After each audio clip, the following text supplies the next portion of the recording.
Oh boy, and again, Steve, it's like some of the other topics. We weren't talking about soil, 8-10 years ago when I first came here, but soil, and I think it's a good way to think about it. And Warren Buffett's son, Howard Buffett, wrote a book. I think it was called 40 Chances. 40 Chances. And it's a good way to think about it. You get one chance in a year, and it's impacted by climate change, by weather. It's the ultimate outdoor sport. And if you think about what a farmer goes through and with the elements, and then with the extremes that have come along from climate change, they are the custodians of the soil.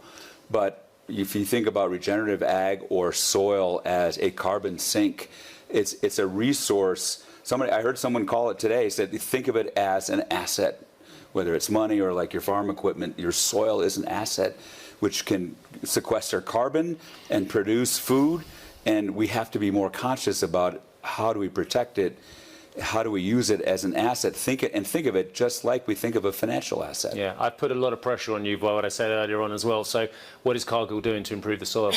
Well, one of them is a focus on regenerative agriculture. Yeah. So we've got something called the Midwest Row Crop Collaborative, and we've also a program to commit 10,000 acres in the U.S. to regenerative agriculture and regenerative farming. So it's providing farmers the resources, the tools, the education, the money to adopt regenerative agriculture practices. Now, I think Erin and Ishmael may be able to talk about the farming culture. It's not easy to transition.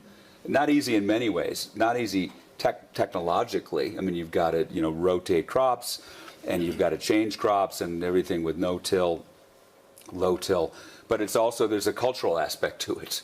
That the tradition of, hey, I've grown corn, my parents have grown corn on this land for decades, now I'm going to grow alfalfa or different crops because of regenerative ag.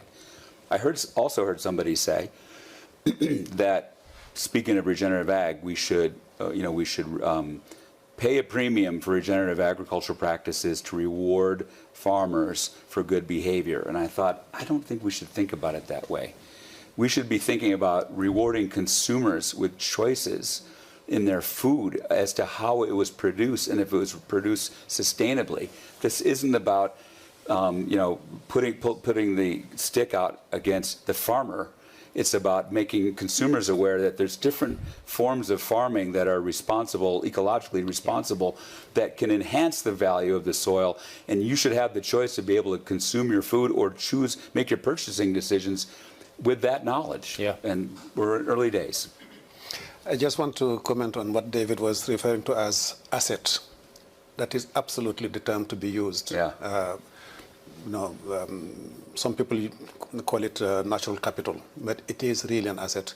And the good example of that is Cote d'Ivoire, that I think you mentioned earlier on. I was in Cote d'Ivoire until this weekend. We had our COP there. And the government of Cote d'Ivoire, the president and the prime minister, who's probably here still, made a decision which, in my view, is historic. Cote d'Ivoire is known as cocoa production, or coffee and rubber and cashew nut. I mean, the main economy is based on agriculture. For 70 years now, they have built roads and country, and they are paying their midwives anywhere and doctors with land. Mm-hmm. Because it's agriculture, and that is absolutely the asset of theirs. Mm-hmm. And they realize that they have now destroyed up to 80, maybe 90% of their forests due to cocoa production, and because everybody has been grabbing land for more production. All of a sudden, they realize, okay, my God, where are we going in the next 50 years if we continue to degrade our soil and land, which is our asset? Are we going to still be the first producer of cocoa in the world, or are we going to lose that market?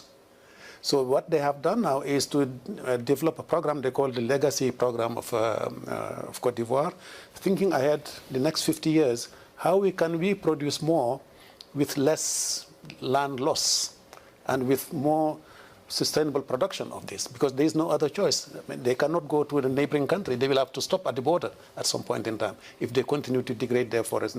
So when a leader understands that land is an asset, yep, then they will invest on it. Mm-hmm. Yep. They will not mine it, because people are not managing their land. They are mining their land at the moment. Yeah. We are extracting the maximum that the land can produce.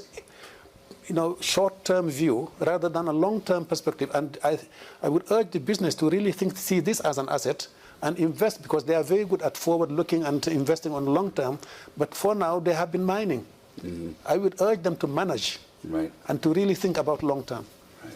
So I love this idea of soil as an asset class. I love it too. I think we've got this is the man from the CBOT originally. Come on, we're getting somewhere now. Okay, we've got our first solution here. So we looked at this and we asked a really simple question: how our farmers really are managing that way. When they get paid for one harvest season, but they're making business decisions for 3, 4, 5 years. So if we think about how can we de-risk their investment and also plant it forward, literally, I will use that expression. Yeah. Mm-hmm. But if we think about soil as a perpetual asset to society, then it would be no different than an airplane or a railway. And I want us to really think about the renewable energy sector back in 2007. They created stackable financial incentives to prop up and get the renewable energy sector moving. There's no reason why we cannot do that for agriculture, where we have renewable energy credits, we have carbon credits perhaps, we have the government that de-risk, and then actual financial mechanisms, new financial asset classes that actually support the farmers. So if I was investing my 401k back in 2007, I could support farmers.